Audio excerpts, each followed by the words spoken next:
Welcome, listeners, to the Restricted Handling Daily Intel Briefs What's Coming Up Next Week in the World podcast. Starting Sunday, May 31st, the Shangri-La Dialogue wraps up in Singapore.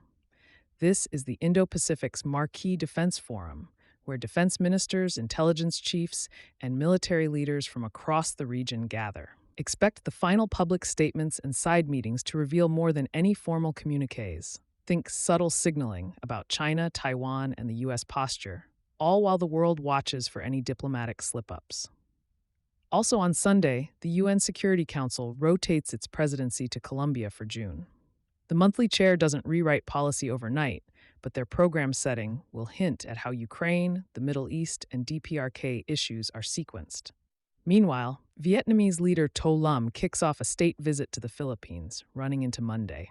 This is a big deal for maritime security in the South China Sea, as Hanoi and Manila work to balance China's assertiveness. Don't expect fireworks, more carefully worded statements and incremental cooperation. Monday into Tuesday, June 1st and 2nd, UK Foreign Secretary Yvette Cooper heads to China, touching down in Beijing and Shenzhen. London is testing how far its China reset can go, while old irritants, embassy tensions, trade spats, tech restrictions are still alive. Expect pragmatic discussions on trade and investment, but no dramatic breakthroughs. China's party state will want optics controlled, so think rehearsed handshake diplomacy with a side of subtle chest puffing.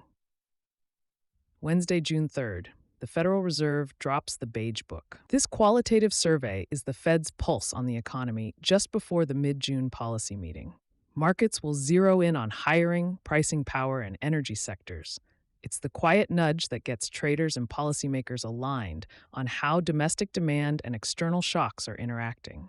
And across Asia, the June 4th Tiananmen anniversary comes up. Beijing will clamp down, Hong Kong will be tightly policed, and Taiwan will deliver commemorative messaging. It's one of those annual reminders that China's system still very much leans on control and memory management.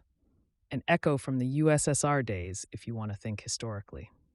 Thursday, June 4th, the EU Justice and Home Affairs Council meets in Luxembourg in its Home Affairs format.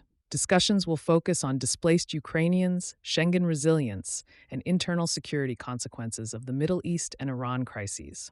Don't expect headlines. This is operational, making sure policies function rather than scoring political points. Friday, June 5th, is a big day. The EU's justice format convenes, emphasizing legal accountability for crimes in Ukraine.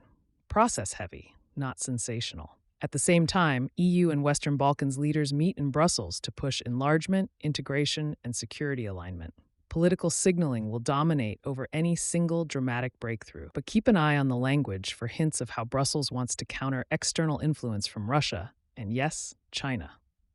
Across the Atlantic, the U.S. Bureau of Labor Statistics releases the May employment situation, the main macro pulse before the mid-June Fed meeting. Markets will react, traders will tense up, and analysts will dissect every number. The Bank of Russia will also publish its international reserves data. Look for signals of resilience or strain under continued sanctions pressure, though no policy changes are expected. And before we close, a few watch list items for the week. Xi Jinping visiting Pyongyang would instantly shift the DPRK spotlight if it's announced. U.S.-Iran diplomatic moves remain possible but fragile, with the usual Hormuz and uranium headaches in play. Ukraine's EU accession clusters might see movement, though nothing is officially dated.